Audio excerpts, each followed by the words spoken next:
Ladies and gentlemen, it's here. Have you ever experienced a bad workmanship? Someone who work at your house and you're not satisfied, but you can't find good help? Well, look no further. Quicklink Construction is a licensed general construction company that's fully insured for the 5 boroughs and Westchester. A one-stop construction company that will cater to your needs. Experience is what counts in this business, and we have the experience for more than 35 years. So if you need a paint job, call us. If the roof is talking to you, call us. If your garage won't open, call us. If you need a new paint job, call us. If you try to do the work yourself and your wife won't talk to you, call us. 914-665-0106. Quicklink Construction. No job too big, no job too small. Just call us. 914-665-0106. 914-665-0106. We have the experience. Quicklink Construction.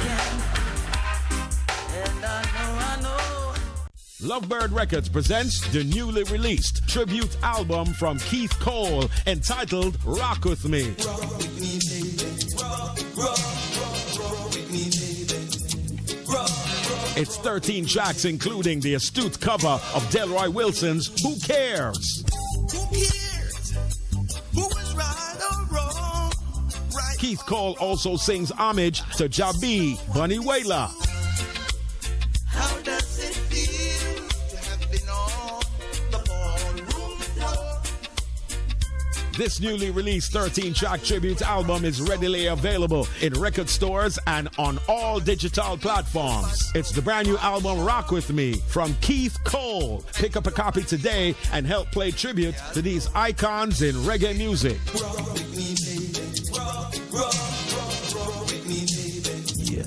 Rock Jerk Center, 150 West 3rd Street, Mount Vernon, New York. Dine-in or takeout available. Call us 646-294-3939 or 917-870-4088. We're open Monday to Thursday, 8 a.m. to 11:30 p.m. Fridays and Saturdays, 8 a.m. to 1:30 a.m. Sundays, 12 p.m. to 11 p.m. On Fridays and Saturdays, our seafood weekend starts from 11 o'clock. Check out our extensive breakfast and lunch menu. For breakfast, we have ackee and saltfish, corned beef and cabbage, callaloo and saltfish, corned beef and macaroni, liver or kidney, curry chicken back, brown stew chicken back, cook up saltfish, salt mackerel. Also check out our lunch specials: oxtail, cow foot, stew pork, tripe and beans, stew peas, jerk pork, jerk chicken, fried chicken, stew chicken, barbecue ribs, curry chicken, curry goat, pepper steak, escovitch fish, brown stew fish, and roast fish, jerk pork with bread, jerk chicken with bread. Plus, we have catering services available. Call us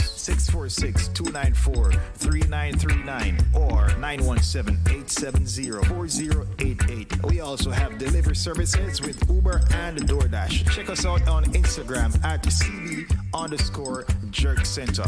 Call us 646-294-3939 or 917-870-4088. CB Jerk Center, 150 West 3rd Street, Mount Vernon. Honey, you know, I just get a call from Mama again. She told me she haven't received the barrel as yet. Which shipping company do you use to send it off? Me use the same company. What me use? Last year? No, I want to do now. You say, honey, you know you drink too much? I bet definitely your mother you'd use the right company.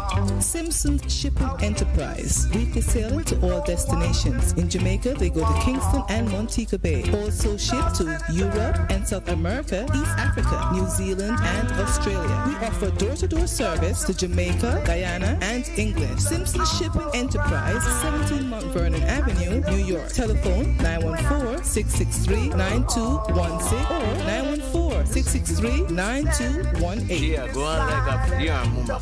You feel me, mama? I remember telling you something. You used to send some shipping? Then go Jamaica, Kingston, and Montego Bay, all over the Caribbean Island. You're locked on to the number one radio station. Number one radio station. They play the best music. Number one.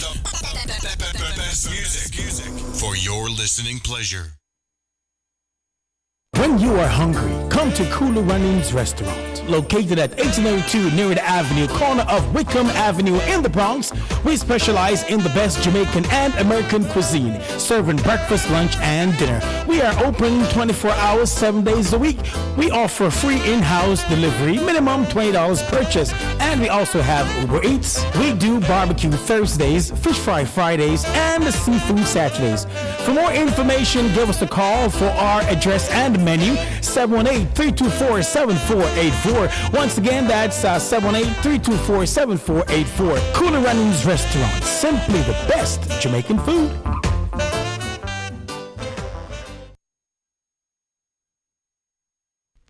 This is Lady T, Denise Gomez, host and producer of Inside the Zone in New York, the community platform where information is guaranteed. Join me on Mondays at 5 on Fit 96.7, FitFMJA.com, Trelawney's Radio, your life, your music, for exciting features within the diaspora. And hear what's on our minds. It's live at 5 on Fit 96.7, FitFMJA.com.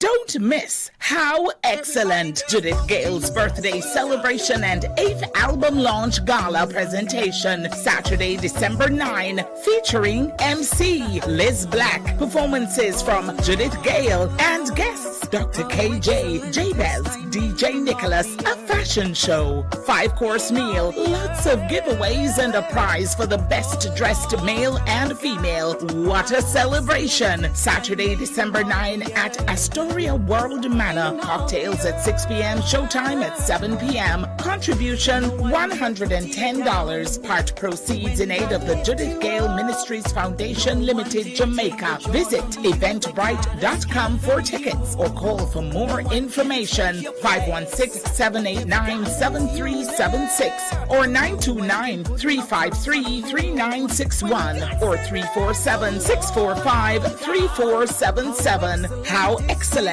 with Judith Gale and Friends is sponsored by KGT Designs and Rentals, One of a Kind Realty, Tinkerbell's Luxurious Makeover, and CGA Immigration. How Excellent! Judith Gale's birthday celebration and 8th album launch gala event, Saturday, December 9 at Astoria World Manor. God must get the glory. See you there.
Monday, Monday, Monday, Monday, man. It's a Monday. What can I tell you?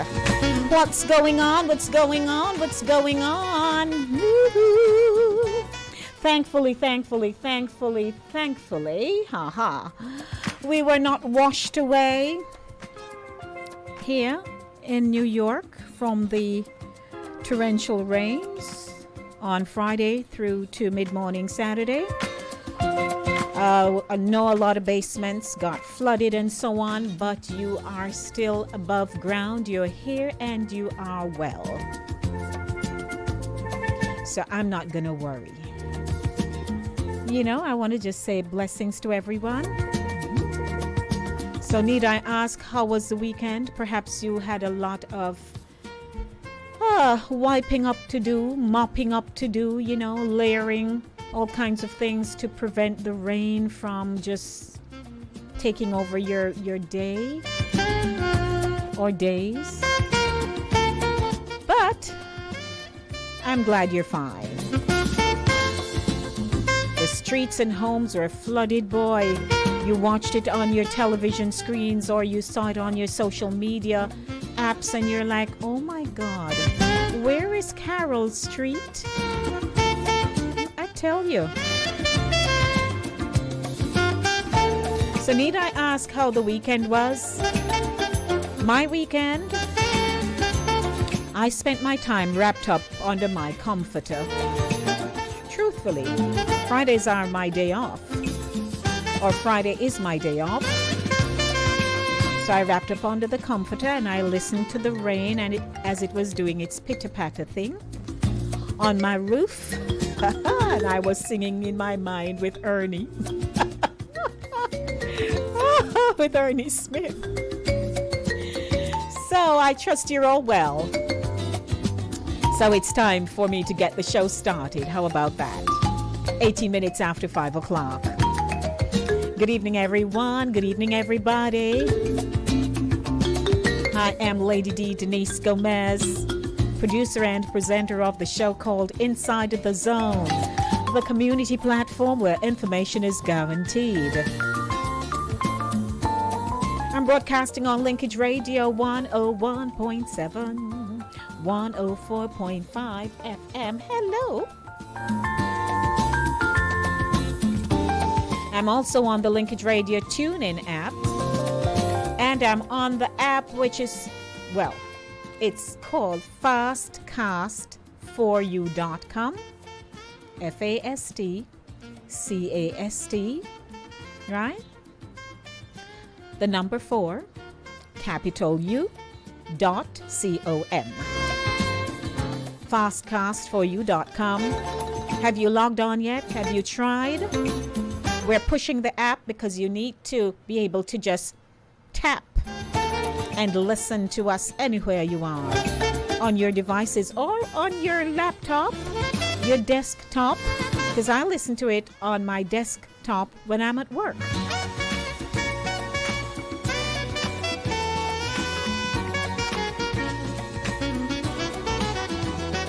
I'm also on Caribbean Vibes Radio Network, www.caribbeanvibesradio.com. Good afternoon, Chris Wilby and your team. It's a beautiful day here. I tell you, man, the rain just wash away everything and then we're just looking so bright and sunny. That's CaribbeanVibesRadio.com. I'm on Fit 96.7 FM, FitFMJA.com, your life, your music. Broadcasting in Western and Central Jamaica. How are you all doing? St. Anne. How are you all doing over there in Brownstown? St. James. St. Elizabeth. Hanover. And Westmoreland. Yeah. And Inside the Zone YouTube channel.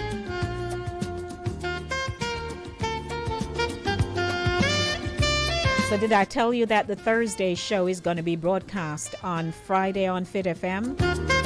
Yeah, the people say they like the show. and they'd like to hear more of what's going on. Immigration features, talking to all the interesting people that I've been talking to on this platform, this program, Inside the Zone. Everybody good? Everybody good? I'd also like to tell you that Inside the Zone is a culture-centric radio program that connects the Jamaican diaspora and international audiences globally. The show's content captures its people's social, cultural, and collective views on issues that affect their communities. Family, health, finance, education, immigration, housing, wealth management, real estate, life and health insurance, and food insecurity, a very critical part of our daily existence. Without food, what happens? You can drink as much water, but you need nourishment. Your bodies need to be nourished. And so that's where food is important. Catch the show on a Monday, 5 p.m. to 7 p.m. and Thursday, 6 p.m. to 8 p.m. and on Saturday for Saturday morning runnings at 10 a.m. Welcome to the Monday Drive, keeping you in the know. In the city, you walk, drive, and reside. Cooler Runnings Jamaican Restaurant. Howdy, howdy, howdy. 1802 Narita Avenue in the Bronx. Give them a call, 718-324-7484. What do I have for you this afternoon on a Monday? The Monday Beat, chasing the Monday blues out of here with great music. It's Gents Music Monday. So it's all about the men and their vocals and stuff. At 5:30 p.m., community and immigration updates with Lady Trudy Ann of Swansea International. Renewing green card versus applying for citizenship. In today's special feature, the history of the Long Island Railroad.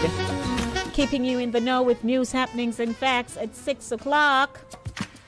And at 6:30 p.m., Voices, the intellectual voice that has everyone talking. Naja Dowdy, lead creative, Visibility Creative Services, Inc. What will she be telling us? How she get those creative juices going? Welcome to the show. 914-297-8911.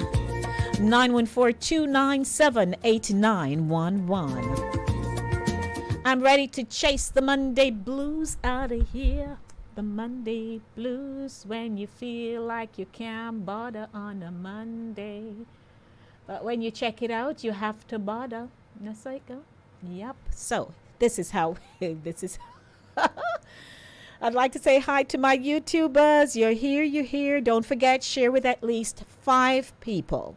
Pat, it's so nice to have you back. I'm glad you're here with me. Sharns, Christine. Boy, Christine, you were giving us the scoop on Saturday. King Ryan, what's up? Yeah, I'm in my thing today. I'm wrapping the hair today. Tomorrow I'll go back to my hairdo. And Judith, Lord Judes, it's so nice to see you. Judith taught me to crochet and to knit in Penance in Clarendon.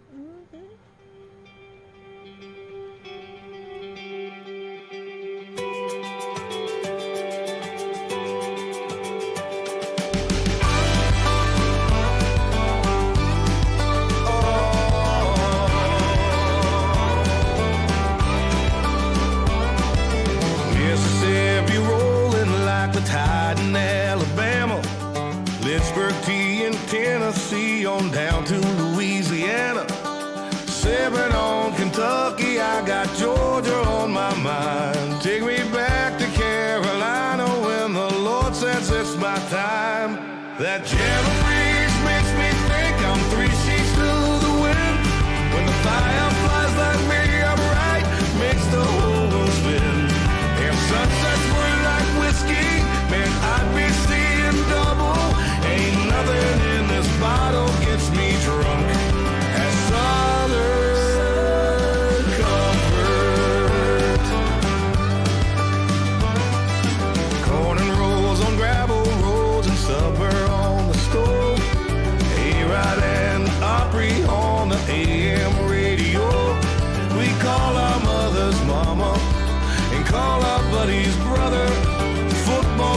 on Saturday. Jesus on the others. That gentle breeze makes me think I'm 3 sheets to the wind. When the fire flies like me upright, makes the whole world spin. If sunsets were like whiskey, man, I'd be seeing double. Ain't nothing in this bottle gets me drunk as Southern comfort.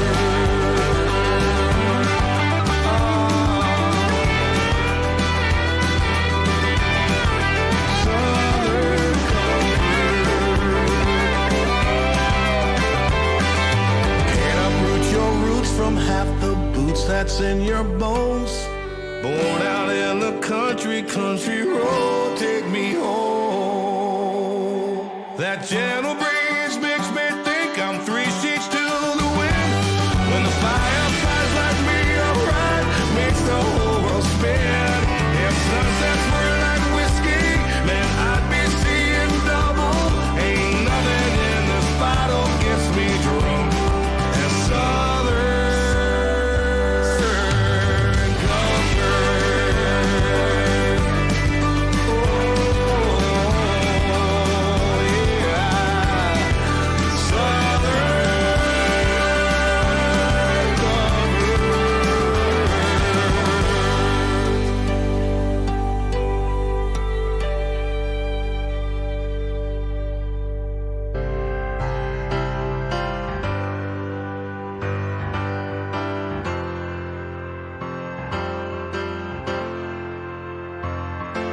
Now that she's back in the atmosphere with drops of Jupiter in her head.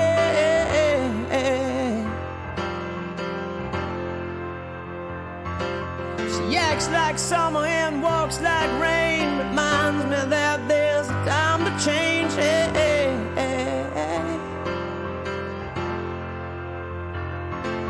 Since the return of her stay on the moon, she listens like spring and she talks like June.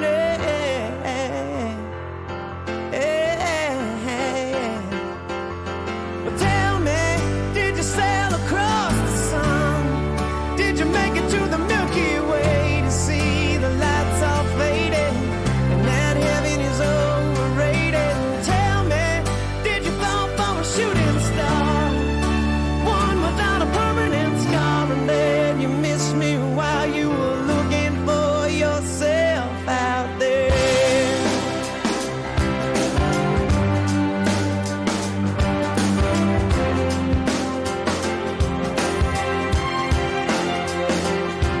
Now that she's back from that soul vacation, tracing her way through the constellation.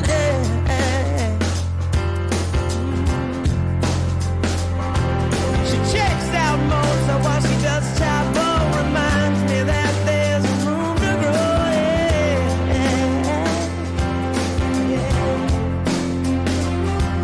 Now that she's back in the atmosphere, I'm afraid that she might think of me as plain old Jane Doe. Sorry about a man who was too afraid to fly, so we never did land. But tell me, did the wind sweep you off your feet? Did you finally get the chance to dance along the light of day and head back to the Milky Way? But tell me, Venus blow your mind. Was it everything you wanted to find? And then you missed me while you were looking for yourself out there.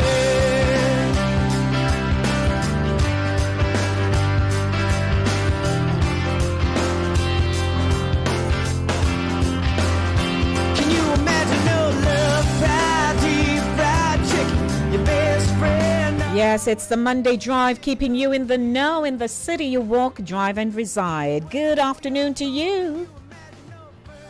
Hi, Lady D. How are you? Greetings there, Trudy. Trudy, I tell you, Trudy, they can't get enough of you in Yard in Jamaica. Oh, that's so nice to hear. I tell you, you heard the voice message, though.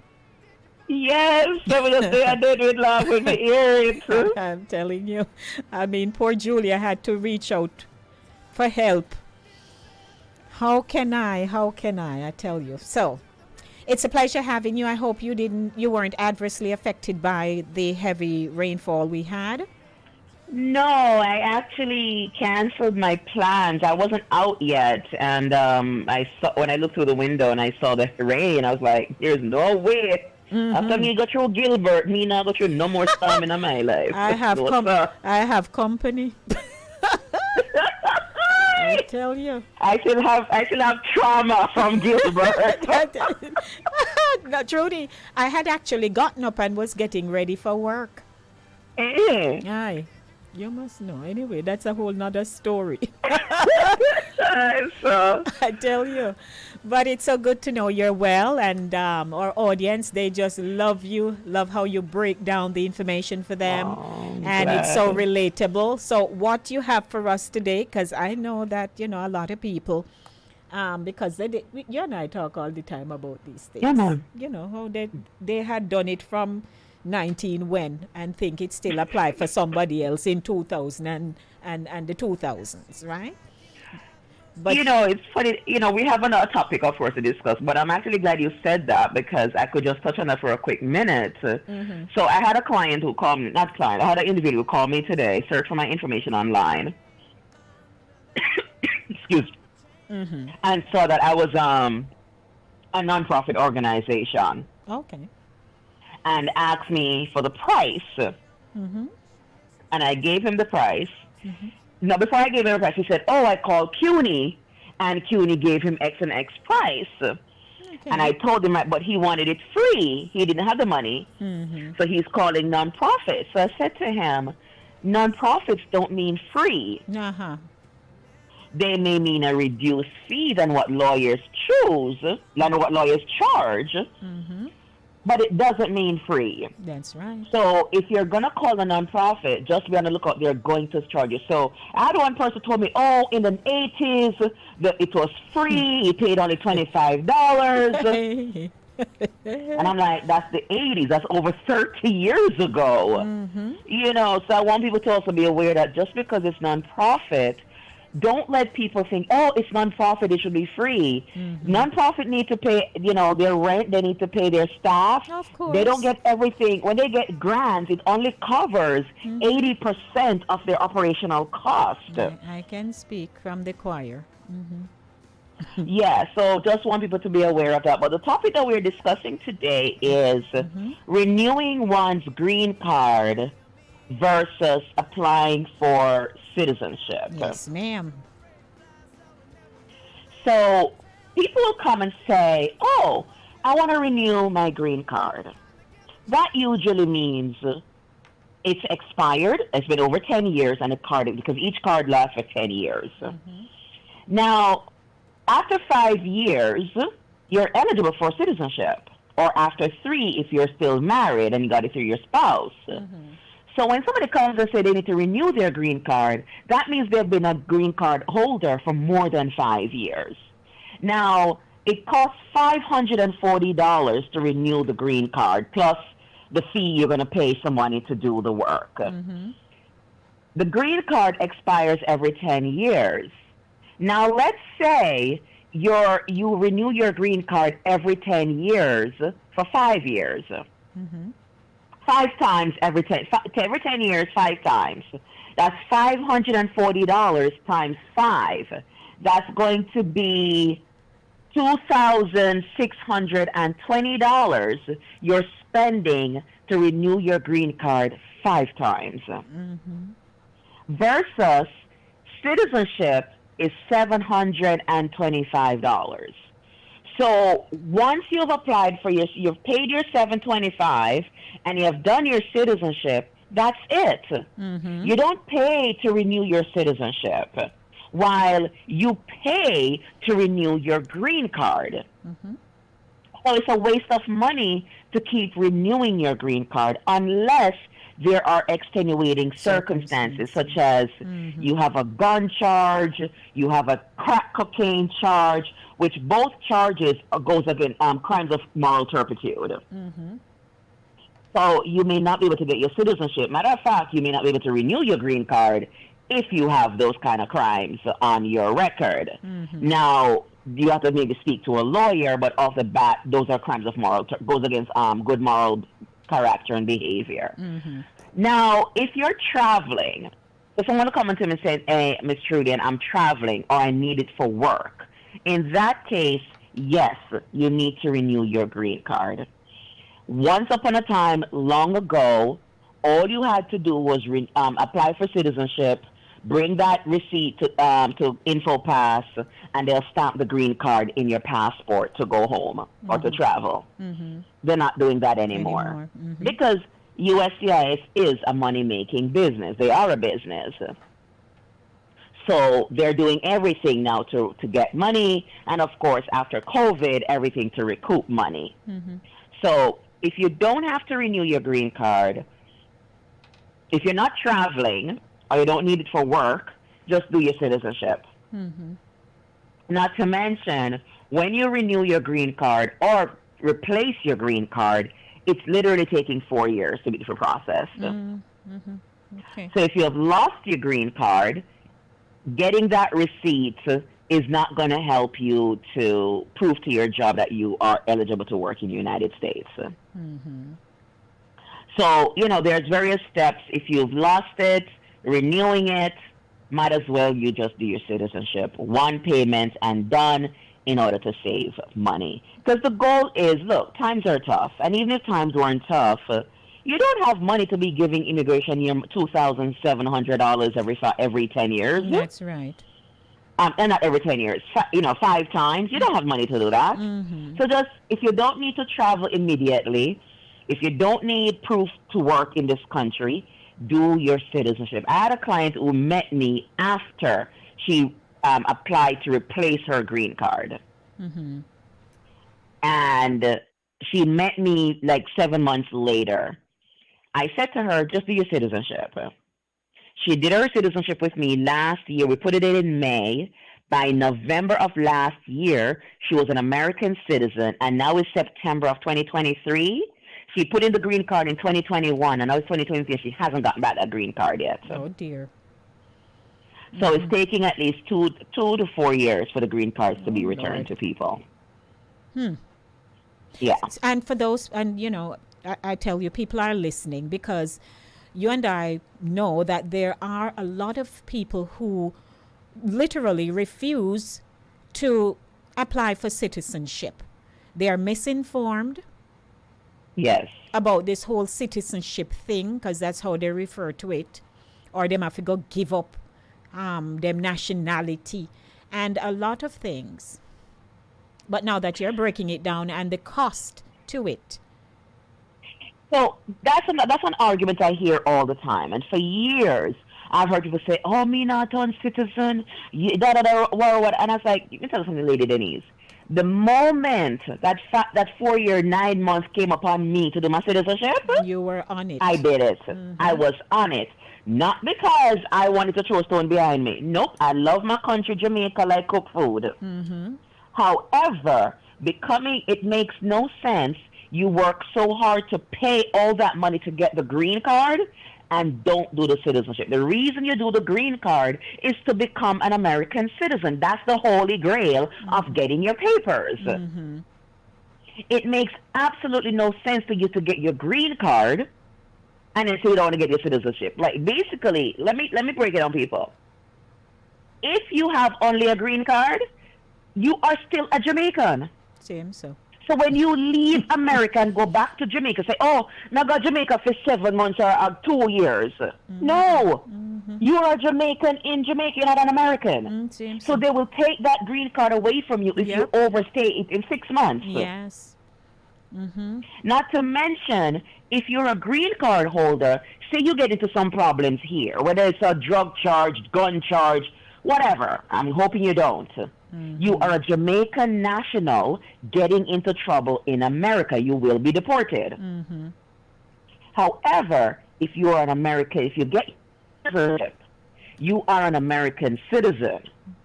Now, you can go do drugs, you can do gunshot. I'm not telling you to go do crime. But what I'm saying is if you do all of these things, you will never, ever be deported because an American citizen cannot be deported. Yes, ma'am. Tell them, dear. And as even when people say like, oh, they want to go back to Jamaica. I know somebody a few months ago called me because they keep on overstaying their 6 months on their green card. Immigration took it away. Yes, man, and they have. Again, it's not a right; it's a privilege. We keep saying the green that to card people. is a privilege. When you're an American citizen, you're now an American. You're not giving up your Jamaican. Jamaica does not take away your citizenship. I still have my Jamaican passport, which I renewed, I think, last year or the year before. You understand? So when you are a green card holder, you're only allowed 6 months out of the country. And please, if you're going to fly home, do not stay the exact 6 months. Stay 5 months and 3 weeks. Come back a week early, 2 weeks early.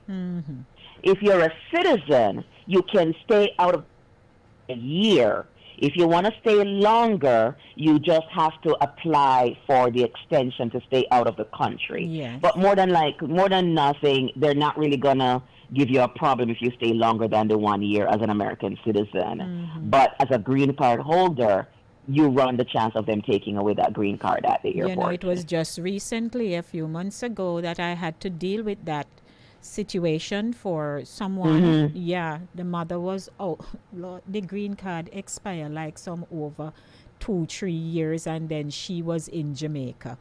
Oh Lord. I had to go through something to rectify that, and God's favor was in the whole thing, and she was able to get back here.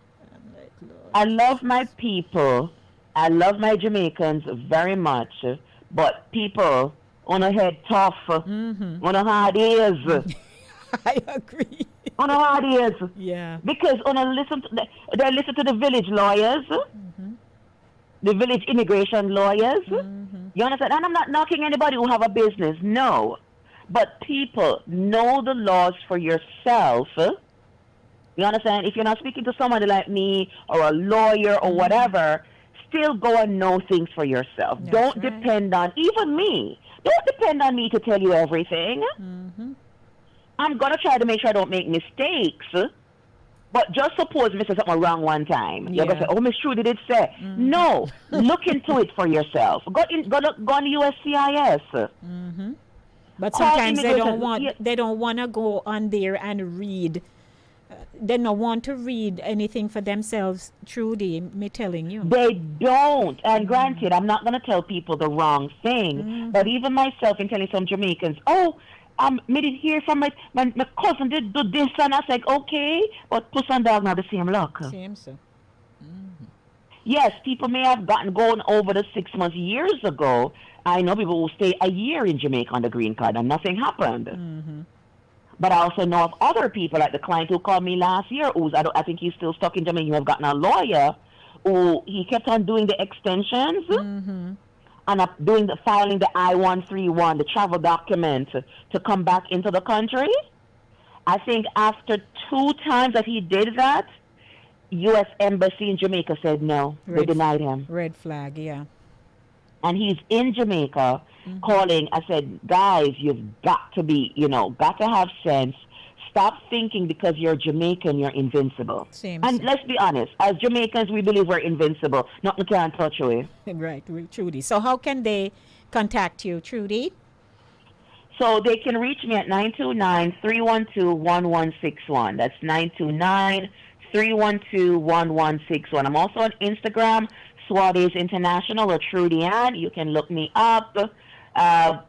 Please get in touch if you need just a question answered. I do charge consultation fee, but if it's just a one-off question, then it's free. But whatever it is, even if you don't think I deal with it, but you don't have anybody else to talk to, give me a call and I'll direct you to the right person. No problem. So always a pleasure talking to you, Trudy. You hit the nail on the head. No what's, ifs, or buts about it. Thank you. Thank you. We talk 5:30 next Monday. Yeah, man. And to my Jamaicans who are listening, thank you so much for the love and support. One love, what good, man, Makajokuno. All right. Blessings. Bye-bye. Bye-bye.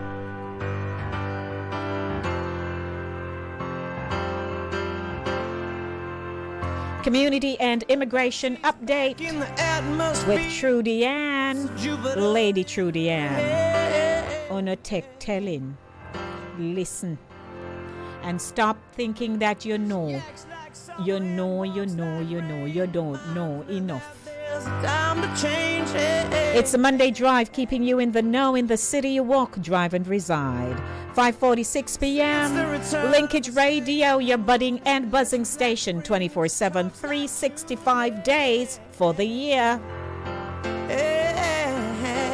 Coming up is my special feature. Right after that, at 6 o'clock, we'll be keeping you in the know with news, happenings, and facts.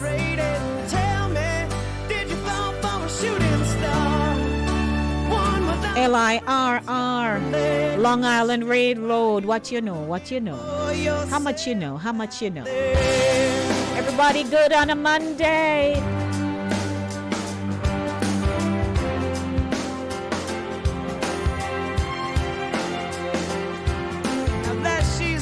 So, of course, you're tuned in to Inside the Zone with Lady D, Denise Gomez. It's a pleasure having you today, it really is.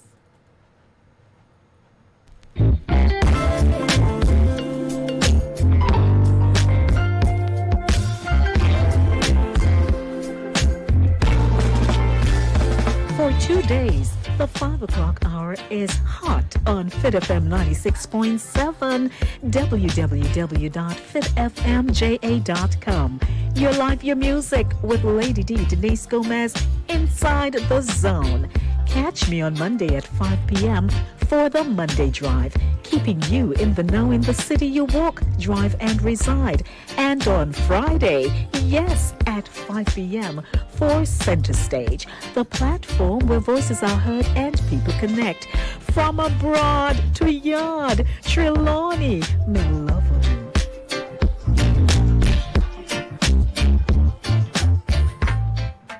Our telephone number is 914-297-8911, 914-297-8911. The history of the Long Island Railroad, LIRR. Y'all like to take that, don't you? Like Amtrak and them kind of train. There kinds of train there, trains. You just love sit back, relax, and you just feel posh like bougie. But anyway, let me give you a little scoop. The Long Island Railroad, LIRR, is one of the oldest railways in the United States. It began as the Brooklyn and Jamaica Railroad, B&J, which was incorporated in 1832 to serve a 10-mile stretch between the city of Brooklyn and the village of Jamaica. However, while the B&J was still just in the planning stages, the railroad's developers had ambitious plans for a train that ran the entire length of the Long Island and connected New York to Boston via a ferry from Greenport. It was thought that this route would outcompete the other obvious route through southern Connecticut, because that path would have to cross too many wide streams. By contrast, the LIRR does not have to cross any major streams on its way to Greenport.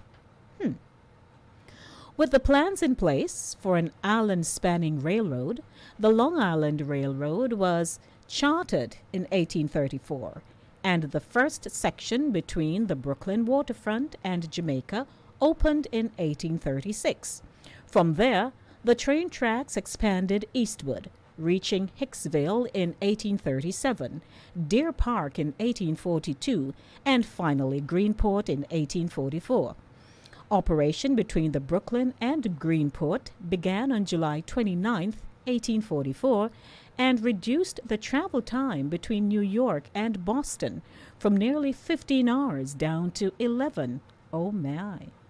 Long Island's relatively easy terrain and close connection to New York City meant that construction was fast and easy. Upon completion, the LIRR was one of the first major railroads in the United States.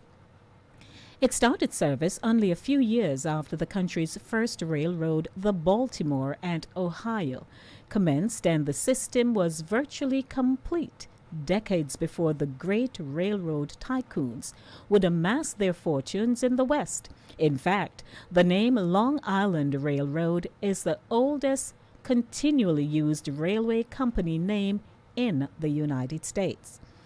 During the 1850s and 60s, the LIRR competed with Long Island railways such as the New York and Flushing, New York and F, and the Central Railroad of Long Island, the CRRLI.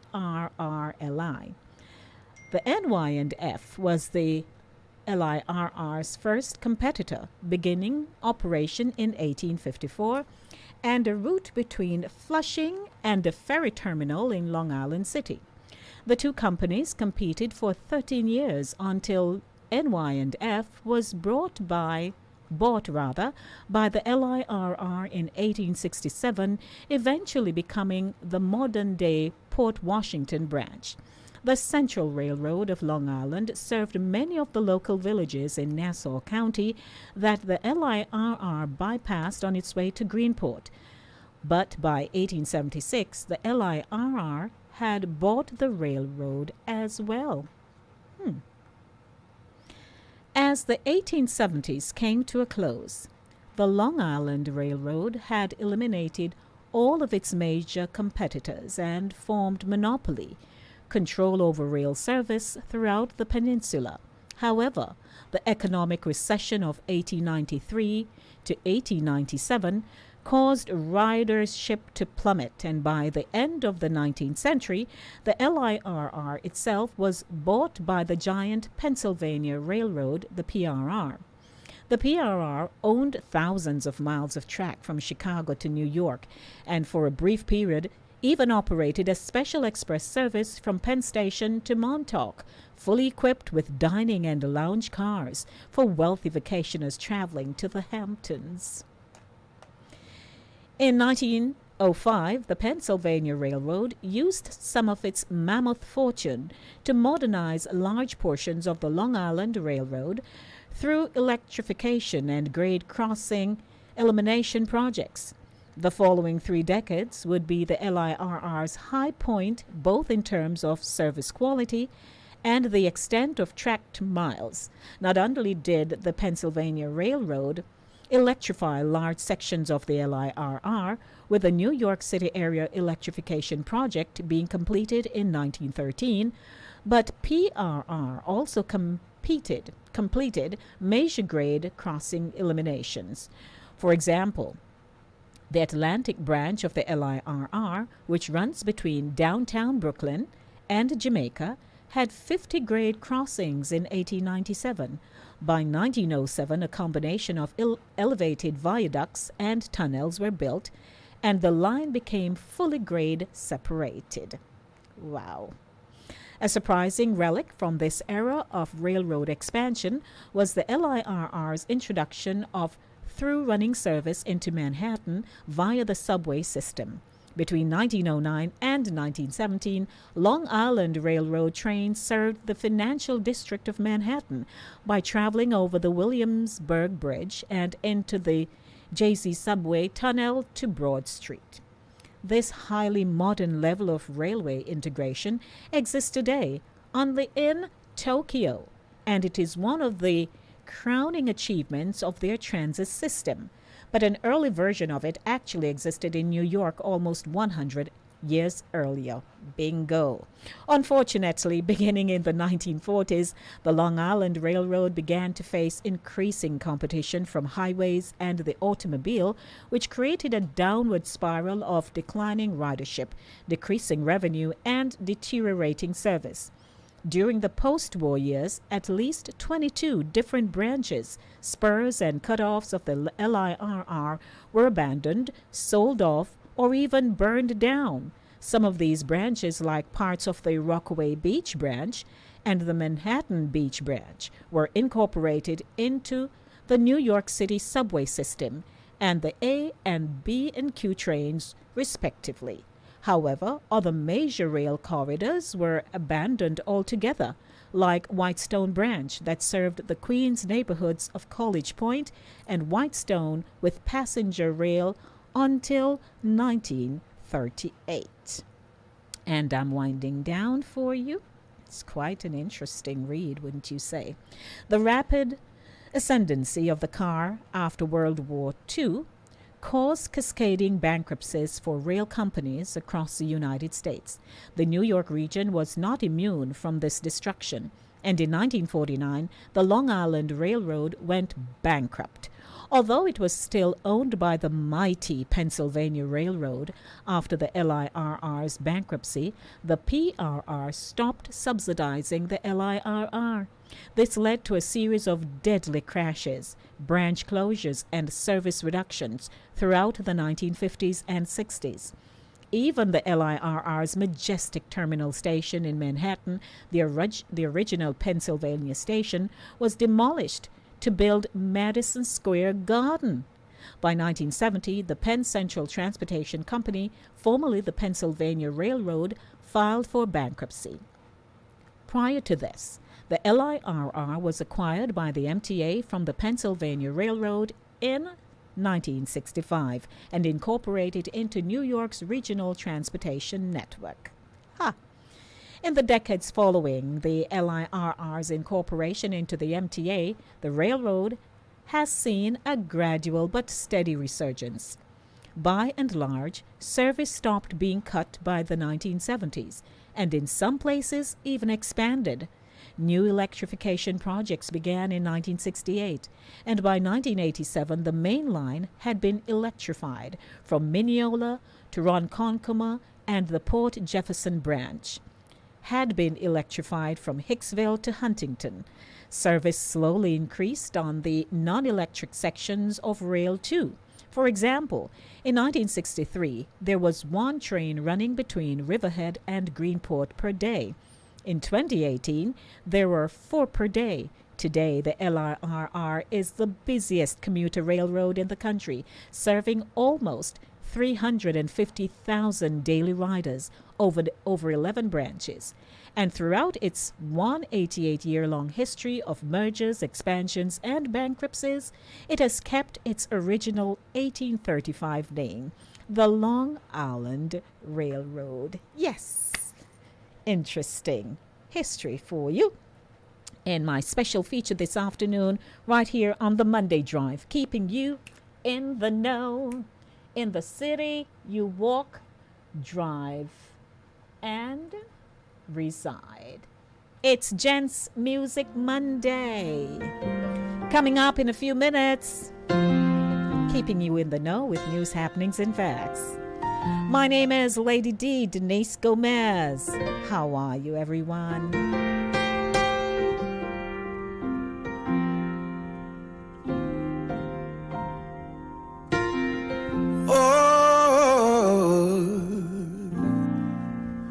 Think I'd leave your side, baby? You know me better than that. You think I'd leave you? I love this version by John Legend. By Your Side. I wouldn't do that. Yeah, I'll tell you you're right when you want.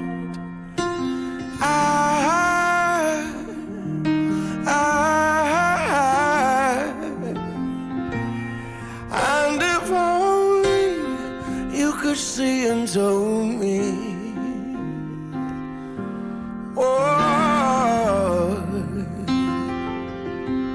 Oh, when you're cold, I'll be there to hold you tight to me. When you're on the outside, baby, and you can't get in, I will show you you're so much better than you know. It is now 6 o'clock. Beautiful rendition there by John Legend. However, it's now time for keeping you in the know with news, happenings, and facts. Good afternoon, everyone. Welcome to the segment.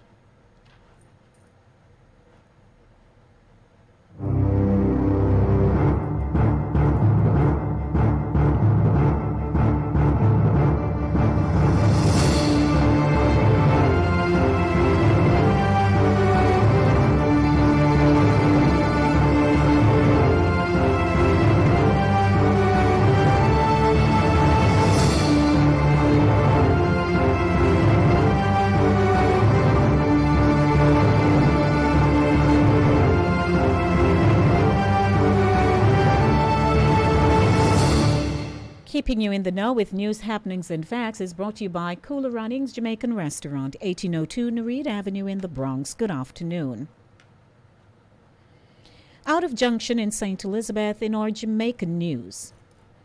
A St. Elizabeth family is demanding justice after their relative, 14-year-old Jaheim Coleman, was beaten unconscious allegedly by a grade 11 student for stepping on a pair of Clark's shoes and had to be moved on foot by his schoolmates from B.B. Coke High to a doctor's office about 500 meters away.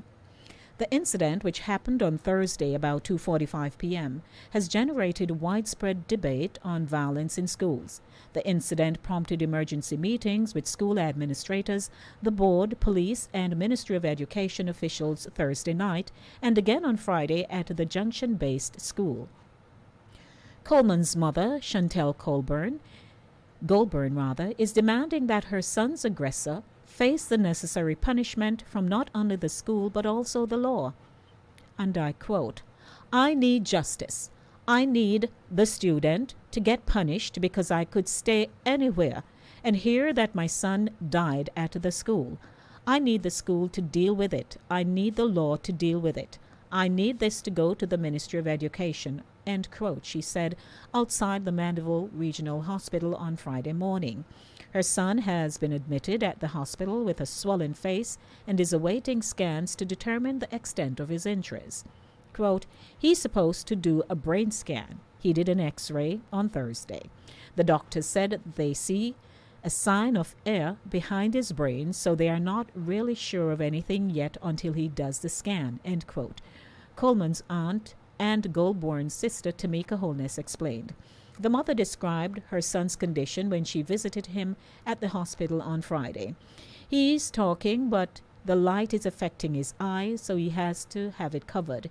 His whole face is swollen. The eyes are shutting down, black and blue and blood marks," she said.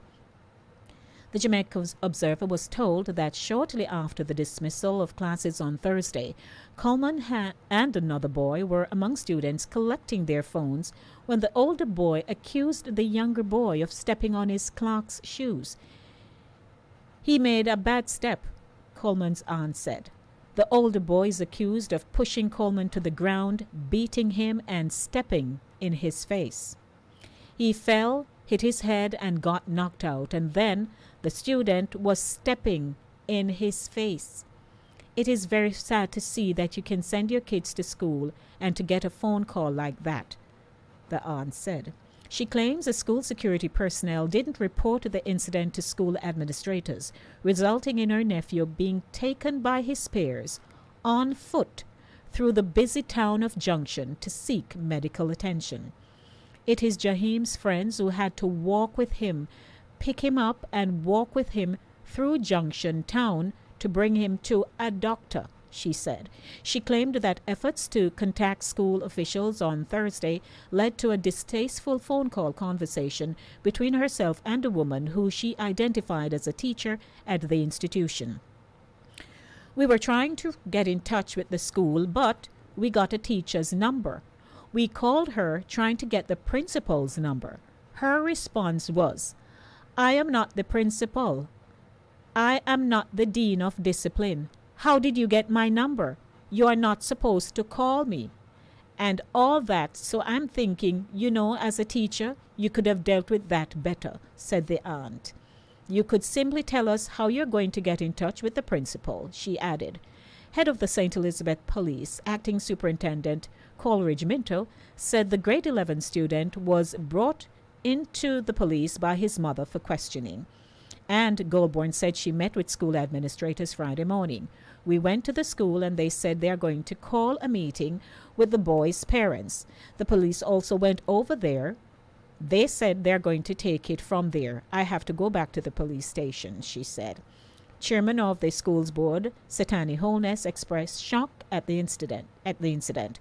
"We had an emergency meeting Thursday night. The incident was very unfortunate. We are in disbelief at this time because we couldn't believe that an 11th grade student could have ill-treated a grade 9 student to that magnitude, to the extent where the student was knocked out completely," he said. He said the aggressor is a known troublemaker. He's a student who we have under the radar at the institution. He appeared before the personnel committee on numerous occasions, said Holness. When asked about the school's lack of response in getting medical care for the child, Holness said the administrators became aware of the matter late. The principal wasn't aware of the situation until about half an hour after, he said. He said the school's arrangement with its security company has come into question.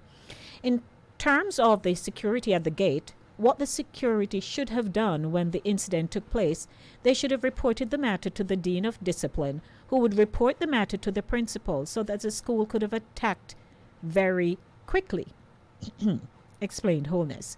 We're really looking at the security company. I think they fell down on their duty and we have to do something about them. The job that they are placed at the gate to do, they really fell down badly, he said. Holness said the school will be seeking to take action against the grade 11 student. Now, I had to share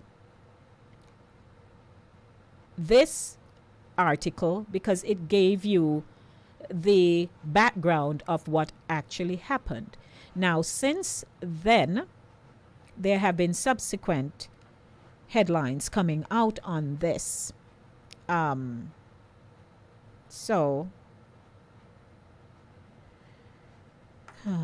I tell you. So this is really my main feature this afternoon because I tell you, I read this article and my heart hurt me. I just kept saying, oh my God, oh my God, oh my God. So, since then, they have charged the grade 11 B.B. Koch student, charged with assault. And I'll share this headline quickly because it's very short, in addition to a follow-up about how much his bail has been set at. Now, the grade 11 student of B.B. Koch High School who reportedly beat grade 8 student Jaheim Coleman unconscious on Thursday has been charged with assault occasioning grievous bodily harm. Head of the St. Elizabeth Division, Acting Superintendent Coleridge Minto, gave an update on Saturday, adding that the student will be brought before the Santa Cruz Parish Court on Monday to answer to the charges. Reports are that on Thursday, shortly after dismissal, and so they repeat all of that. And he's now accused, well, he's a 15-year-old. He has been accused of beating the B.B. Koch student and granted $300,000 Jamaican bail. The 15-year-old boy accused of last Thursday's beating and assault on younger student at the B.B. Koch High School in St. Elizabeth was on Monday offered bail. The grade 11 student's attorney, Hopeton Marshall, said the schoolboy was offered bail in the sum of $300,000 when he appeared before the presiding judge, Dion Lawrence Pivot, at the Black River Courthouse. That bail application was successful at the moment. We're expecting his parent to take up the bail that was granted to him, said Marshall. Meanwhile, the attorney has refused claims that his client wasn't wearing Clark's shoes when the incident happened last Thursday. The attorney explained that the schoolboy is expected to return to court on Wednesday. Hopefully by then, all documents that are required will be brought in and he will be on bail. A stop order has been placed on the schoolboy at all ports. The attorney said the boy's mother has expressed remorse. They are so empathetic, and I expressed that in the court. It is a very unfortunate situation, and they sympathize with the complainant and his family, the lawyer said. The attorney said the boy doesn't have a history of aggression. The teen has been charged for assault occasioning grievous bodily harm in relation to the brutal beating of Jaheim Coleman, 14. Several relatives of the accused boy turned up at the courthouse, and I'm sure they carried on out there. Now, we have had, if it's not rape, it's intercommunity fracas. We have had children against children, parents against parents, grown men against young girls. We've had grown men against young boys. We've had murders of every kind, aggression of every kind, mayhem of every kind in our nation. And when Whether it's a pair of Clark shoe or not, he almost beat the child senseless. And they had to do scans and something. The lady could have gotten the call that her child has been murdered on the school compound. Let me take a call. Good afternoon. Good afternoon, Lady D, and to all my friends. How are you, Lady D? It's a good day, my love. I'm here reading reading yes. this headline here for the umpteenth time. I know, and you're doing a fantastic job as usual. I thank you. But anyway, my take on the situation is we were in Jamaica and we were watching the news, and Lady D, when I saw that, I can't even tell you how upset I was, because we have talked about the two major behaviors that humankind have. It's aggression and anger. Mm-hmm. And of course, for a 15-year-old to beat that young man because he stepped on his shoe, and when he wasn't finished, when the young boy was on the ground line, he stepped in his face. In his head. Oh, God. I said he wanted to kill him, but listen, it's a slap on the wrist. They're talking about assault. That is attempted murder. Mm-hmm. He wanted that boy dead. And I was a little taken aback, especially when I saw his comrades, the two boys, lifting him, picked him up, and they walked with him through the town to take him to the hospital. And I said he must have been a good kid, because they could have left him there while the others were so busy without their phones. Yes, and taking pictures. What's wrong with but it made it to social media, as you know. But what amazed me is that as they were lifting this boy, carrying him, vehicles were passing. Nobody stopped to find out. Nobody stopped to help. Nobody. Oh my God! When I saw the cars just passing by, nobody stopped to ask what happened. No, and how can I help? No, how sir. Can I help? I was blown away. There. But you know what this also revealed to me and to the wider populace? One, it happened on the school compound. So they are not cultured into protocols and processes. No. Right? No. Because this boy hurt this child, another student on the compound. That's one. Yes, ninth grade. Two, the security personnel is there who didn't take the initiative to say, let me intervene, and two, to run to the faculty and say, hey, this is what has transpired. But you see what happened? Nobody wants to take responsibility now. But it I is often dangerous. say, you hit somebody in the pocket. You sue the school, the principal, the security company, and the child and his parents. To everybody. And what I'm saying too, if a call is made to a teacher, as it is alleged in the article, by the aunt, come on now, she is telling them she's not the principal, she's not the dean. What is that? Wouldn't you use your initiative to say, let me hear this person out? I will pass on this information. Let them investigate it. Why you think that you should just take that kind of position? Just brush it aside. No, take that kind of no. attitude and Oh brush my it God, aside. I am because done. it could have been our child. It could have been our child. But no, I boy. guess she's speaking. I guess she's speaking out of frustration, because you hear how many teachers have left the island. I think it's 1,500, and about 900 nurses have left the island. They're being underpaid. They're frustrated. They don't care. They don't care anymore. There is no human compassion. There is no sensitivity. That's what's actually happening, Lady D. But Lord. I'm glad this will make the social media so Jamaica can wake up. All right, let me take a second call. Thanks, Okay, Pat. Lady D. All right, sure. You're welcome. Good Bye-bye. afternoon to you. How are you? Good afternoon, Lady D. Good afternoon, Mr. Pat. Welcome back.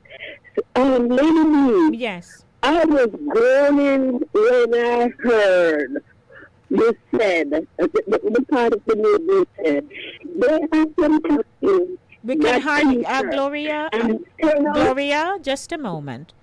Yes, you don't have me on the speaker? No, I can't talk to my phone. It was microphone, but you're not hearing it. I'm sorry. I don't know. I'm not talking to somebody. It was I had my phone out. The old lady.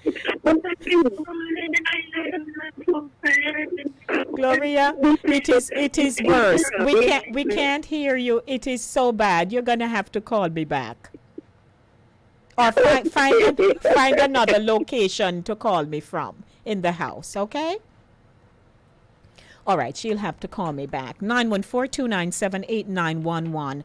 This is my discussion point this afternoon, because it's not the first students that kill one another. We get that in Jamaica. But when I read this headline here, how the boy actually stepped into the child's face, in his head, it's like you're beating out what we call it, a cashew. You know, when you have to beat out the cashew, you use your foot, it no work, you have to use stone. What is that? No, ma'am. Hello. Good afternoon. Good afternoon, Lady dear. My dearest Hortense, it's so wonderful to hear you. All right, you're distressed. I listening this thing from when it happened, from Friday morning. I get the news. I was so, oh Jesus. Mm-hmm. What is a Clark boot? So in prefer a Clark boot more than another child like himself seeking education. Take lick down the little youth.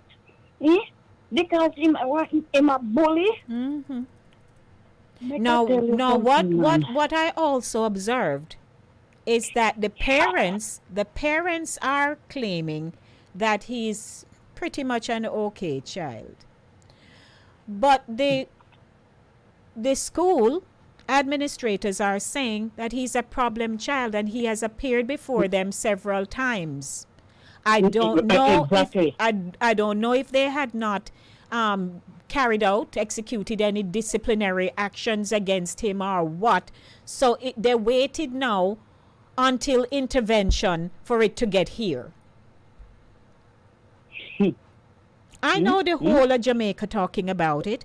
I know overseas, because when you look at the video that they captured of it, you saw him at one point. I guess they had to cut the video, so they didn't show you his face when he was sitting up. They managed to get him to sit up.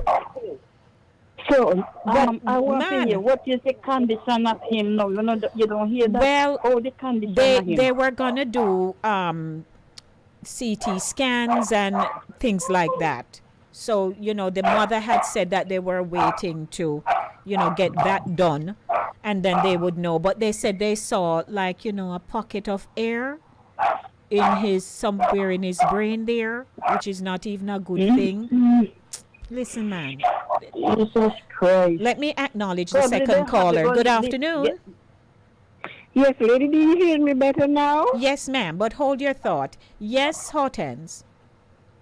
So it looked like they have a good ear lip, that child, to get a better yeah, they were planning to take him to the University Hospital of the West Indies. So they were going to move him out of St. Elizabeth and get him into Kingston. Let's see if after Kingston do their assessments and run their test on him. Right, he's in Mandeville. So when they move him over to Kingston, they're going to do what they have to do on their end, and then we'll hear what the next move is. Jesus Christ. All right, hold your thought. Gloria, what do you have to say? Yes. I am saying I was groaning the whole time. But I groaned a little more when I heard that a teacher, they had contacted a teacher. And instead of saying, all right, I am going to try and see what I can do, She's telling them who she not from who she not. Mm-hmm. Who she is from who she is not. Come on, it's somebody's child. I tell you. Suppose those younger guys, suppose those children never try and took the initiative to carry him. Oh my God, him. move him to see the doctor. He'd have stayed there and die. Mm-hmm. Die. Oh, yes. No. It's when very we become disturbing. such a heartless people. It's disturbing. Oh Lord, I tell yes, you. Yes, it is. It is. It's very disturbing. The security, that if it's fire him and sue the company, not need to secure now. Running well, the principal, the all right, let me hang up and listen to the rest of the poem. Thank you, my all love. Right, thank you, ladies. The mother is sue the school. Sue the company, security company. Yes. They could have hastened the pit dead on this boy. Mm-hmm. And that means, Lord Jesus, when I done with him, look at backside, 11 grader, 15-year-old. All right. Both in class, beauty. Hold your thought, please. Hold your thought, please. Good afternoon to my caller. Good afternoon. Hello, MS. Yes, it seems as if very aggressive disciplinary action will have to be used against that student. If you go ahead and step in the head of a kid deliberately, that should be expulsion. That's what I thought. That's what I would say. When I read it, I said he need to be expelled.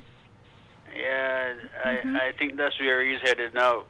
I mean, they can all do all the intervention by counseling and all kinds of stuff, but hi, he almost killed a child. Yeah, but he already has a reputation.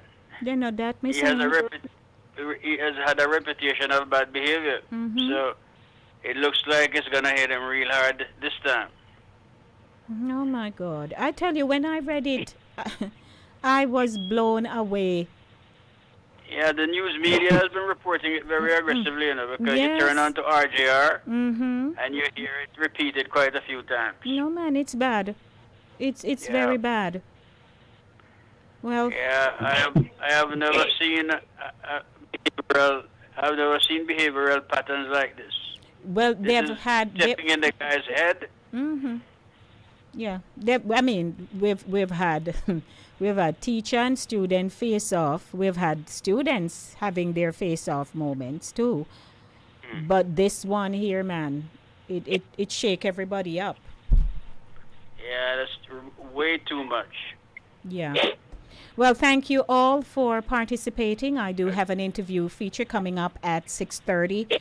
Thank you, everyone. Oh, I tell you. When you send your children, you know, whether it's a Clark's or not, it's like you standing in a bus or somewhere and you step back and step on. People step on my shoes.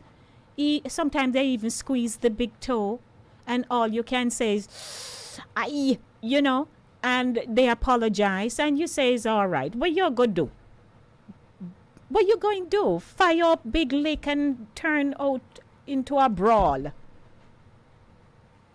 Oh, boy, I tell you, Lord, have mercy upon our nation. Have mercy upon our nation. Again, whenever I feature Jamaica, I'm not implying that my nation is the worst on the earth, because it is not. When I listen to news in the Bronx, in the tri-state, and other parts of the United States, some horrendous and horrific things are happening. I'm talking about Jamaica. And as Jamaicans, we are very empathetic, we are disgruntled, and we are just wondering what next. Because the lawlessness that's already out in our streets, where people are plotting and executing people at a whim, and then in your school where you think your child will go to learn and come out to be somebody during the course of their tenure, they are harmed by another student who you're all rubbing shoulders to get your little patty and box drinks and to learn you know, as I, it's like I said, you know, when was it, last week? That boys and girls, when we are growing up in our communities, when you're little, the little boy in his little brief and the little girl in her little panty, everybody in underwear, sometimes no tops on, they're just running around free, innocent. As they start to grow and mature and becoming aware of different things, suddenly their focus changes. And before you know it, a boy starts to look at that same little girl in a different way. And a little girl is observing a boy. And then there's a warped sense of urgency that is pervasive, and it targets, and it's evil. It targets that same little girl or same little boy that they used to run up and down and play together, and before you know it, she becomes his victim. It's a very dangerous and evil cycle. And when you send your children to school, if a teacher call you these days, your heart start beat fast because you're not too sure what they're going to tell you. It's just hard. Very difficult. It's 28 minutes after 6 o'clock. I'd like to say thanks for those of you who participated during the brief discussion we had on the headlines this afternoon. What a day. We have to say what a day, and we can sing it, because if we don't, then, you know, we're going to take things to the next level.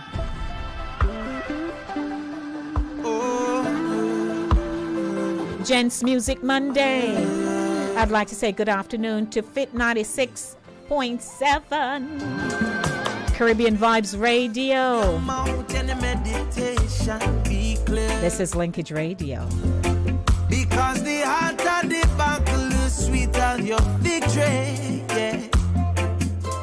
Sometimes it's easy, yeah, and sometimes it's hard.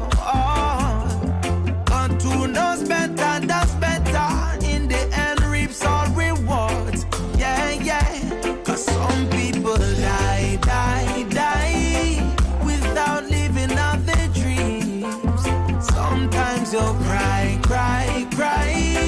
but everything will be alright. Keep blazing your fire, blazing your fire. It takes you higher. Keep blazing. And I go to the phone line. Good afternoon to you. Good afternoon. Good afternoon to you. Is this Naja? It is. Hold on, Naja. Don't go anywhere. Keep blazing, yeah. When you're treading all alone, it's so rough.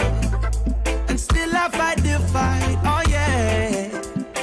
And as I take it down, it's now 6:30. My guest is on time. Welcome, everyone, to Voices, the intellectual voice that has everyone talking. And I have Naja Dowdy online with me, and I know I'm going to walk away with some creative information that's just going to let me take notes and say, you know, I need to call up Naja Dowdy. Naja, it's a pleasure having you.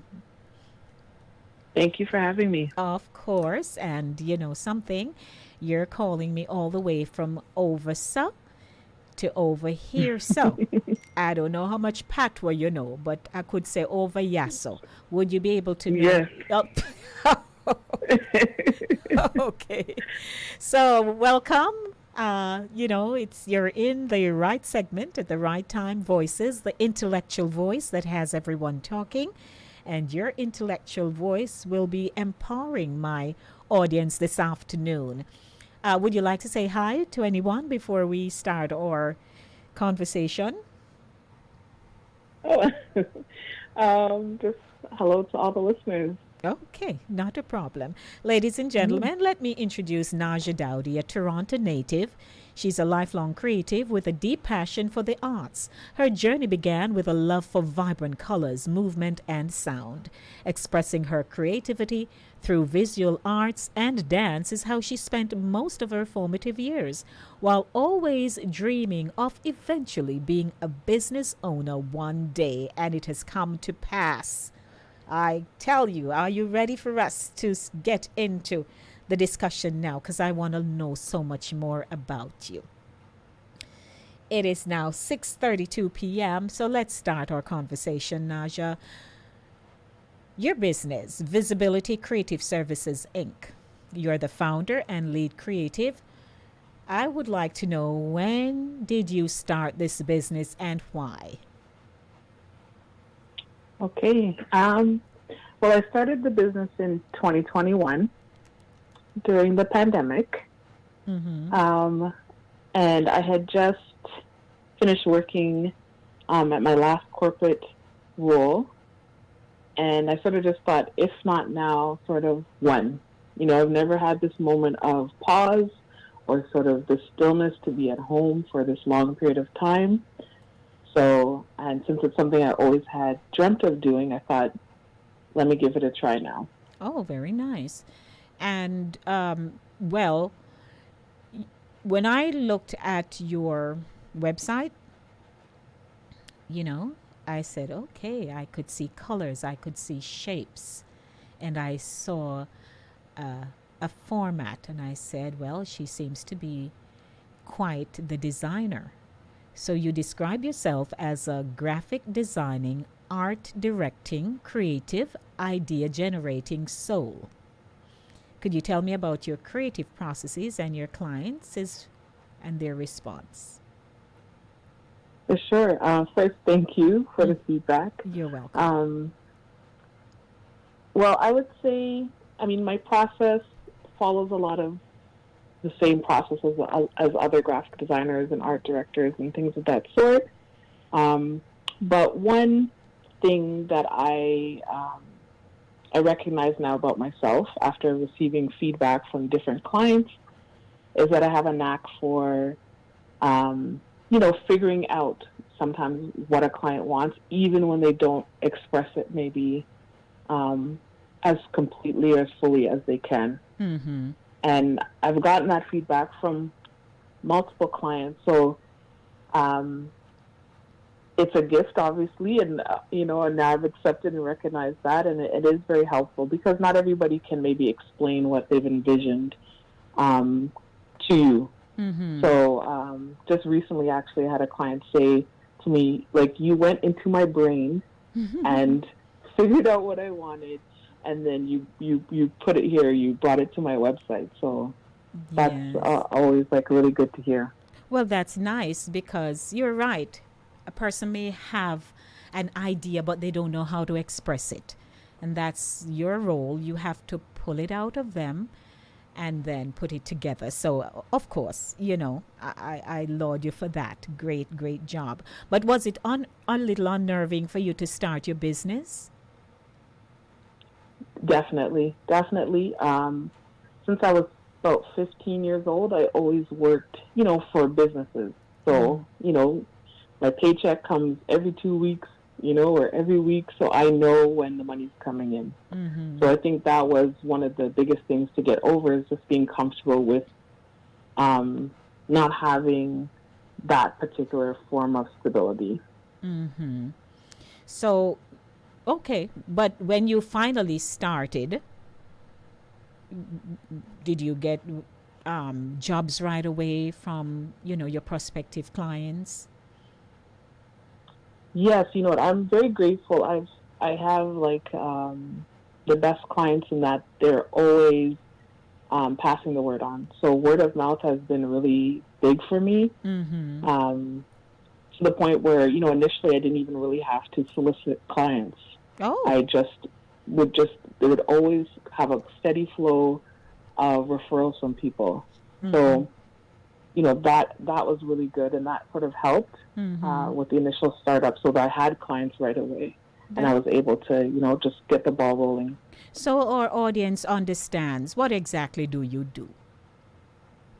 That's what I do. So Well, I hold many hats, but right now, I do the graphic design, so I'm the lead creative. I do all of the creative strategy and art direction for Visibility Creative Services. And that can be, I work on all sorts of projects, so websites. I worked on an Airbnb project, just helping them brand that completely.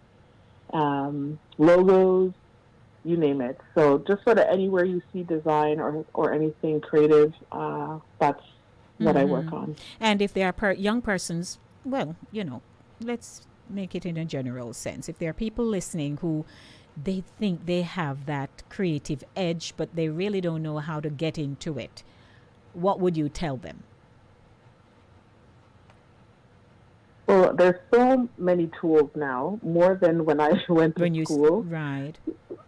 So I would say, if you can't, get into a school right away, which obviously that's always great because then you sort of learn the fundamentals of art and design and all of that, because that's what matters most, not really the tools that you use. So, but if you can't, there's so many things you can experiment with. There's Canva, which is free. If you're, maybe whatever age, you can kind of get in there and sort of explore your design eye, your creativity. I would read, read books, follow other designers, and hear their stories and sort of where they've come from. But, if possible, I would say definitely, take some course so that you can get those fundamental skills down, because then it doesn't matter about the tools. It doesn't matter what you're using. It's that you've got that foundation there. Yes. Alrighty. Thank you so much for that. If you are just joining us, welcome to the segment Voices, the intellectual voice that has everyone talking. My guest is Naja Dowdy, lead creative, Visibility Creative Services, Inc. Naja, after you graduated college, you worked at some reputable companies. Could you tell me about them? Yes.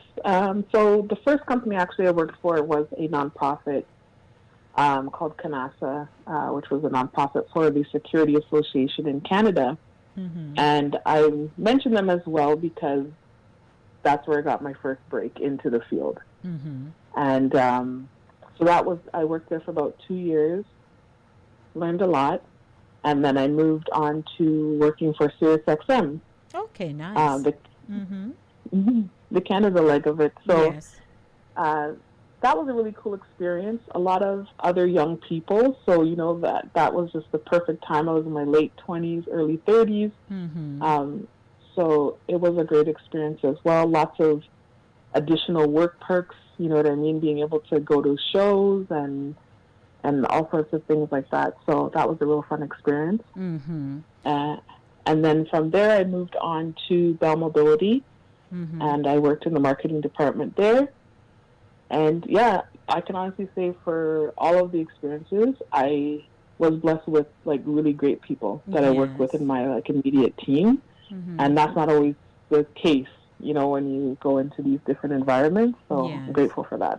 That's good because exposure helps to expand your knowledge base and experience, because if you're not going out to these different shows or working in certain companies, I don't think your skill sets will be developed the way you want it to.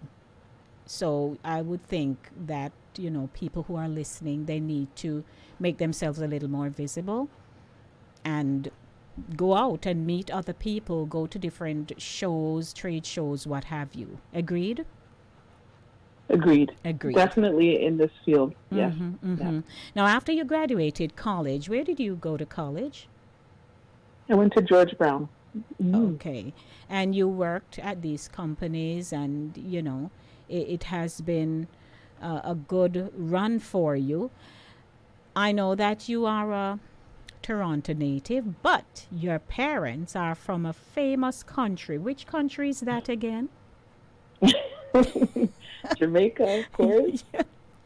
Your parents are Jamaican. So let's talk about them a little bit. What were they like as Jamaican parents raising you in Toronto? Right.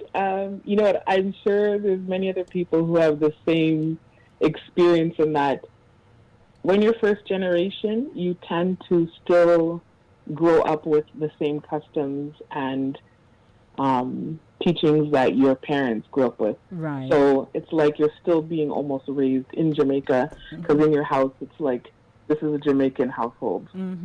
So, you know, that was always good, because you kind of get the best of both. You get to grow up, you know, in this country you're born, but then you know all the language, the food, right? You know, the proverbs, everything about Jamaica. So is there any particular phrase that you could perhaps share with us, something that your mother would have said or your dad would have said?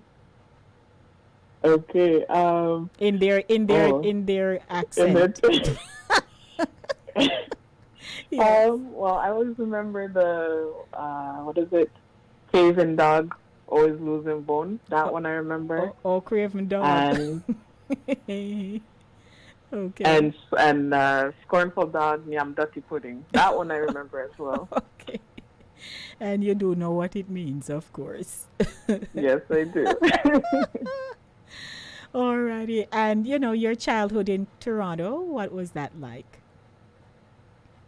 It was great. I grew up in areas that were, you know, very diverse, and you know, you get to know everybody. You get exposed to a lot of different cultures. Thankfully, in a lot of the spaces in Toronto, so which helps you to grow as a person, as an individual, as you get older. So yes, that was great, and just lots of fun times, lots of laughter. Definitely. Okay. Well, thanks for sharing that. Now, back to your business. What excites you most being a business owner? Just, you know, being able to build something that is truly like your own, and seeing that come to fruition, seeing it build, seeing it grow, like that excites me. And that's the stage I'm at right now, is growing this business. And literally every day is, honestly, I feel like it's different every day, because you kind of don't know what you're going to encounter. And there's a lot to learn. So there's that challenge, because sometimes when you're working in your field, you know, you've done it for a while, you know, not everything, but you know a lot. So now I'm entering so many different spaces where I don't know things, so I have to learn and I have to adapt. So I'm finding that challenge exciting. Okay, very nice.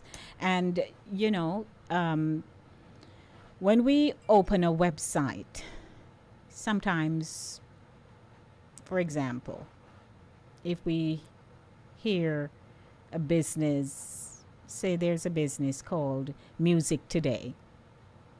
When we go to that website, we think we're going to see maybe an archive of whether it's images of album covers or, you know, people singing or something. I'm sure that's what you offer to your clients. So if they're doing cookbook or, you know, something, the moment we open the website and we say, yes, man, this look like a website I would just like to sit down and, you know, garner all the information from it, that kind of thing. I'm sure that's the experience you offer. Yes, definitely. You know, content is important, of course, and structure and hitting all the keywords and all of that great stuff. But I think still it's important, the visual, that first visual at the top of the page is what's going to kind of keep people on your site at least a little bit longer, or at least to go further into your site. So I think that's important. Wonderful. Well, I am sure there are persons who are listening are saying, oh, well, I can maybe let my daughter call Naja or something, you know, so that you could maybe, you know, guide them. Do you offer that kind of service for young people who want to get in the business? How do you pass your legacy? How are you going to pass that on? Definitely, I do. So, yeah, please reach out to me through, you know, I think email, social, everything I have is up on the site. And yeah, please do reach out to me because I definitely think it's very important, especially within our community, you know, just making sure, you know, younger people who look like me as well see representation and have somebody that they can talk to about, you know, the path and how to get there. Right. Well, I thank you so much for speaking with me this afternoon in the segment Voices. But before we go, there's a fun segment that I have. I have a listing. I have a listing here. And I would like your response to be one-word answers only. Okay. Okay. Nothing that you don't know. It's very simple. Very simple. So let's start off. Number 1, Toronto. Like just give you a one word back? Mm-hmm. Okay. Diverse. Diverse. Okay. Number 2, business. Ooh. Challenging. Parents. Love. Graphic designing. Fun. Learning.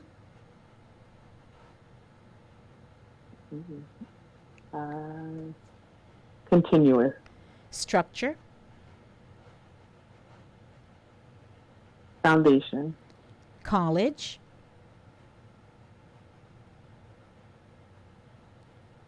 New. Okay. Visibility Creative Services. Amazing. Wonderful. And finally, Naja Dowdy. Joy. Wonderful. Thank you so much, Naja. You did a great job, and I'm looking forward to seeing some more of your work. I went on the website again, and I looked, and I said, okay, Naja, up to stuff here, man. Things are going well, of course. But I appreciate you joining me here on Voices. All the best over there in Toronto. Okay? All right. Thank you for having me. All right. You're most welcome. Bye-bye. All righty. That's a wrap for Voices this afternoon. The intellectual voice that has everyone talking. And she's Canadian born, but of Jamaican parents. So, you know, I had to drop a little of that in there so she could give us some stuff. And she did. She did her best. How about that? Hope you've been enjoying the show with me this afternoon, everybody. Of course, I'm going to take you back to a brief moment, you know, because I do have to do what I have to do on my end. But I'd like to say good afternoon to those of you who are tuning in. It's perhaps your first time, but you're not stranger.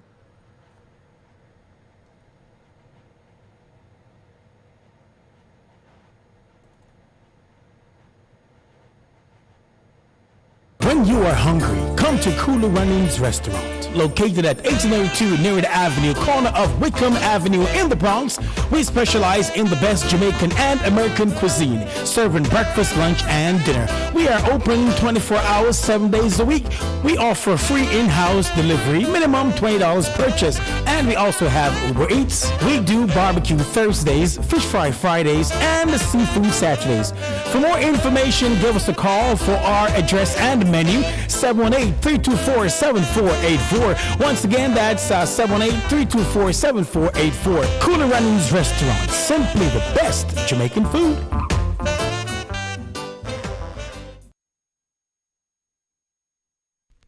This is Lady T, Denise Gomez, host and producer of Inside the Zone in New York, the community platform where information is guaranteed.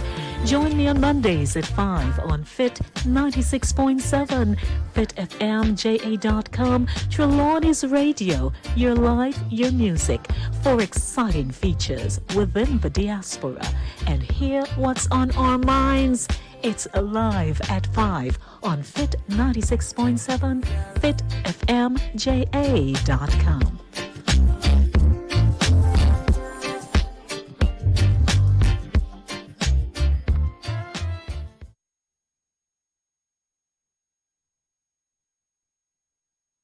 Don't Don't miss How Excellent, Judith Gale's birthday celebration and 8th album launch gala presentation, Saturday, December 9, featuring MC Liz Black, performances from Judith Gale and guests Dr. KJ, Jabez, DJ Nicholas, a fashion show, 5-course meal, lots of giveaways and a prize for the best dressed male and female. What a celebration! Saturday, December 9 at Astoria World Manor. Cocktails at 6 p.m., showtime at 7 p.m. Contribution $110. Part proceeds in aid of the Judith Gale Ministries Foundation Limited, Jamaica. Visit eventbrite.com for tickets or call for more information. 516-789-7376 or 929-353-3961 or 347-645-3477. How Excellent with Judith Gale and Friends is sponsored by KGT Designs and Rentals, One of a Kind Realty, Tinkerbell's Luxurious Makeover, and CGA Immigration. How Excellent! Judith Gale's birthday celebration and 8th album launch gala event, Saturday, December 9 at Astoria World Manor. God must get the glory. See you there.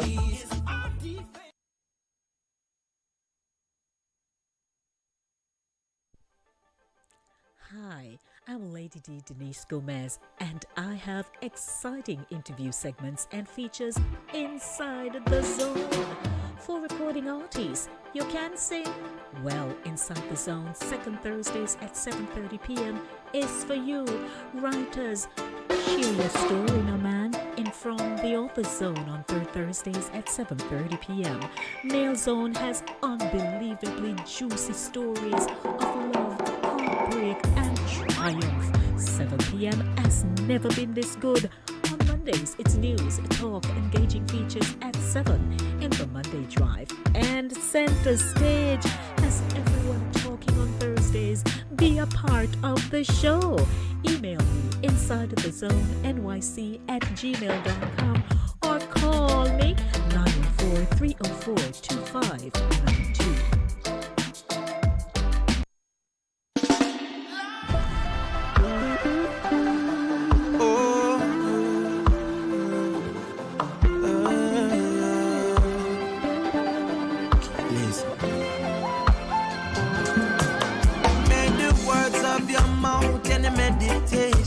Be clear,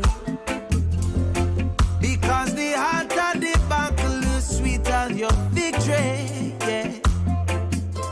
Sometimes it's easy, yeah, and sometimes it's hard. But who knows better, does better. In the end, reaps all rewards. Yeah, yeah. 'Cause some people die without. I'd like to say hi to Arlene. We haven't spoken in a while, Arlene, but you have been listening. Thank you. Everything will be alright. Keep blazing your fire, fire, fire. Blazing your fire, fire, fire. It takes you higher, higher, higher.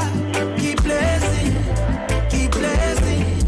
Keep blazing your fire, fire, fire.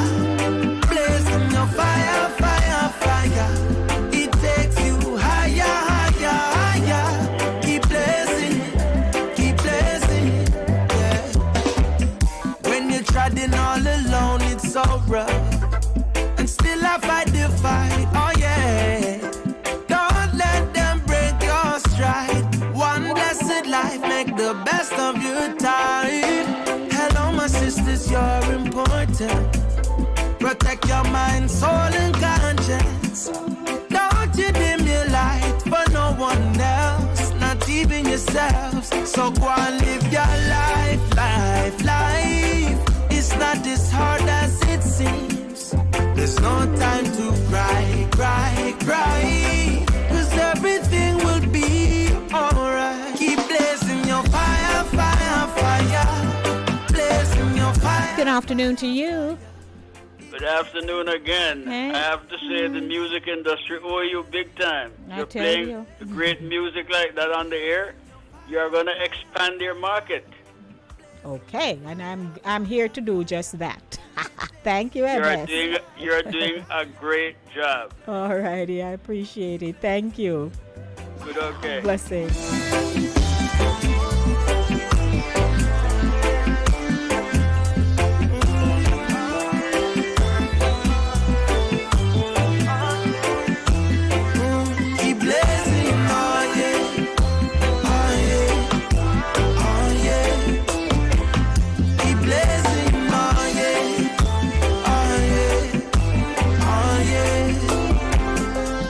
Some people die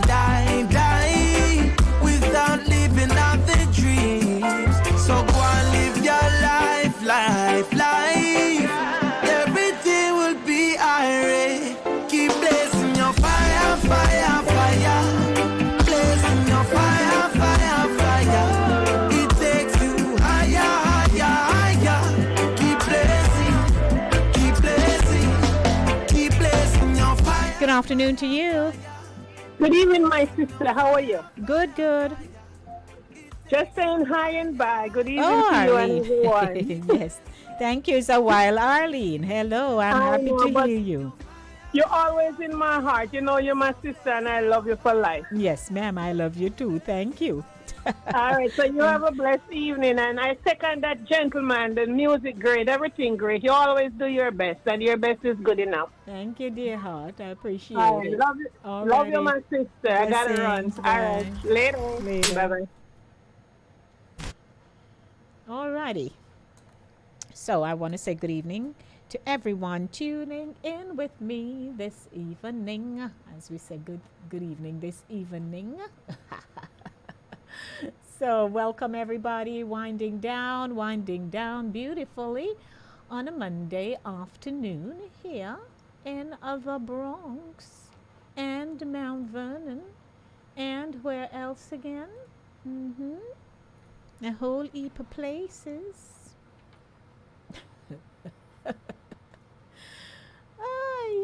Yeah. Okay, so what time is it now? I do apologize for that. 6:58. That's 2 minutes and counting to wrapping up the show. Yep. 2 minutes and counting to wrapping up the program. Where are you? Okay.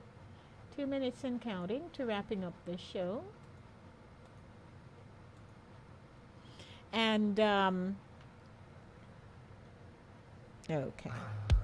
I've come to realize and understand.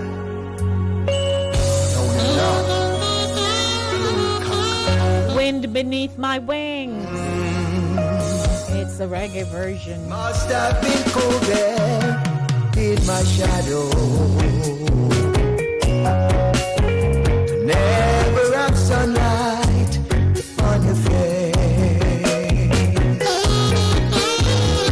You've been content to let me shine. You always walk a step behind.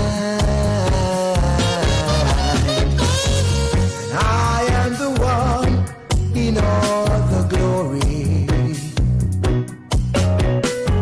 While you were the one. I thank you all for tuning in to the Monday Drive, keeping you in the know in the city you walk, drive, and reside. Brought to you by Cooler Runnings, Jamaican Restaurant, 1802 Nereid Avenue in the Bronx. Please stop by, support my sponsor. Thanks to Caribbean Vibes Radio Network, www.caribbeanvibesradio.com, for airing Inside the Zone on the Monday Drive. Fit 96.7 FM.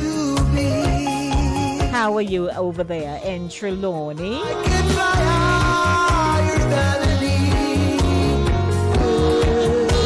Enjoy the rest of your Monday, everyone. To my young people like Eddie and Emmis and the others, and Gloria and Yam Lady and Pat and all you guys, all my young people, thank you for being here. Ryan, Christine, want you to know I know the truth. Oh yes, DJ Apache, My brain box Jackie, Drea over there in Barbados, Judith who taught me to crochet and to knit. I can crochet and knit and do all kind of stuff, you know. Yeah, Judith taught me. And Vero, Sherns. Blessings, everyone. May I come go up now, may I galang up, may I go on up. Blessings, everybody. Mwah. God's willing. See you on Thursday for Center Stage. I'm out. Or rather, I'm out of here. Alrighty, so I'd like to thank everyone for tuning in. A lot of love and blessings to you. See you again soon. No matter what, we're there, we're there. Oh, plead my cause, oh Jah. I don't know Junex I represent for Linkage Radio. 104.5 FM. I deaf them.